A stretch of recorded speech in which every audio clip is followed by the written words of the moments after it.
Good morning. I'm Scott Wrighton, and I serve as Decatur City Manager, and it's my pleasure again to come to you with these weekly updates from the city.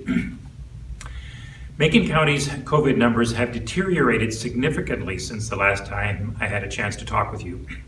Although our local healthcare providers have ample capacity, new COVID cases per 100,000 population have spiked to 165, and our positivity rate has jumped to 7.2%, the highest rate ever for Macon County. With the number of cases per 100,000 population more than triple the statewide compliance threshold and twice last week's rate, if our positivity rate crosses 8% as well, it will almost surely result in warning status being assigned to Macon County, with the resulting restrictions on businesses, hours of operation, and the like. We don't want to go there. So, fellow citizens, we have to work together to get these numbers down. And we've talked before about how we can do this with simple and easy precautions and avoiding large group gatherings. This is not a matter of partisan politics. The closer we get to the November election, it seems, the more everything gets politicized, even decisions about how to keep us all safe from COVID. But this is a subject that should inspire bipartisan agreement. Let's not politicize public health in Decatur. There's still so much that we don't know about the virus, so there are bound to be different opinions about social distancing, about herd immunity, no contact procedures, quarantine protocols, diet medications that might provide greater immunity, mask use, and much, much more. There are many different views on the subject of COVID, and that's okay, because the science of COVID seems to change almost weekly. In a free society, no one's view should be canceled simply because they do not conform to a political agenda. So what can we all agree on here? Well, with some exceptions, I think most people are willing to agree on what the city and other health providers have called the 3 W's. Watch your distance, wear your mask, and wash up frequently. By now, most people acknowledge that the virus is real, and many of us personally know someone who has contracted the virus. I certainly do. As a community, as a city, as a people, we should all be able to agree on the 3 W's. Watch your distance, wear your mask, and wash up frequently while we wait on new developments and a cure or some other preventive measures. And I'd almost like to add a 4th W, and I call it the walk, as in walk away from large group gatherings. For the city's part, our focus has been and will continue to be on those 3 W's, especially as we head into the annual flu season. We encourage you not to go to places where these simple guidelines are being ignored. The city has issued warnings to several businesses, and we have seen a high degree of compliance and cooperation in some places. Thank you for that. We just need to do even more. Through the joint efforts of Crossing Healthcare and the State Health Department, free testing remains readily available and accessible at the Decatur Civic Center parking lot, Monday through Friday, every week from 8 a.m. until 12 noon. Coming soon, the State Health Department will return to Decatur to offer free testing as well at the same location over this coming weekend, September 18 through 20, and that'll be for 8 hours a day, Friday, Saturday, and Sunday. So what else is going on in the city of Decatur? Well, at its last study session, the Decatur City Council discussed the police department, focusing on training, staff development, and other improvements in the department.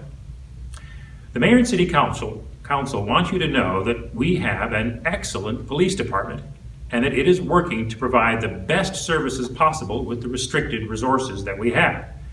Despite some modest reductions in staff, the department has not only stayed abreast of modern training requirements, they've implemented many of the changes governing how police officers interact with citizens long before the horrific events in Minneapolis and before they were even mandated to do so by law in 2016, and in many cases before they were even recommended by the 2015 President's Task Force on 21st Century Policing.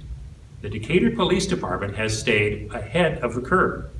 Now, the police department's not perfect, and likely there were incidents in its history where professionalism and equal treatment under the law may have been lacking. But I'm here to tell you that for the last 5 years, the department's continuous improvement processes, their performance-based outcomes measurement, their focus on state-of-the-art training, and the deployment of new technologies like officer-worn cameras place the Decatur Police Department among other professional, well-managed, and modernized departments, even those with larger and better funded departments. The members of the Decatur Police Department are professional men and women of integrity. Now, I'm not saying these things because I necessarily want you to go out and thank a police officer the next time you see one, although that would be fine too. I'm saying it because one of the most important messages from the City Council's study session was that effective law enforcement requires a cooperative effort from the entire community. It requires an acknowledgement that there are social and family issues that are oftentimes in the background of altercations that end up requiring both a police response as well as a follow-up effort to deal with the root social causes. It requires that the state's attorney and local judges understand that individuals who think it's okay to shoot people should be taken off the streets for a long time and not be allowed to return to society to shoot again. It means that Decatur police have not and will not ignore criminality, and it requires that we all realize that a so-called culture of silence is an impediment to the police doing their job, getting the information necessary to solve crimes, and is a real barrier to solving gun violence. Among the other measures that the City Council discussed at the study session for addressing the recent uptick in gun violence in the future were planned use of street surveillance cameras, broader use of the anonymous tip information such as Crime Stoppers, a camera registration program to identify privately mounted cameras on private property that might be able to be used to help us gather critical information, asking our politicians to pass laws that are tougher on gun crime, more integrated and coordinated engagement with community groups that are working towards shared goals, organizing a gun buyback program on the upcoming Martin Luther King Jr. holiday observance, and having a day to promote peace in our city. Decatur is a place where rich and poor, young and old, and people of all ethnicities can together make a great city. Good law enforcement is just one piece of the puzzle, and I believe we have it. The Mayor and Council and I are optimistic about Decatur's future and its ability to bounce back from setbacks like COVID, economic dislocation, and social unrest.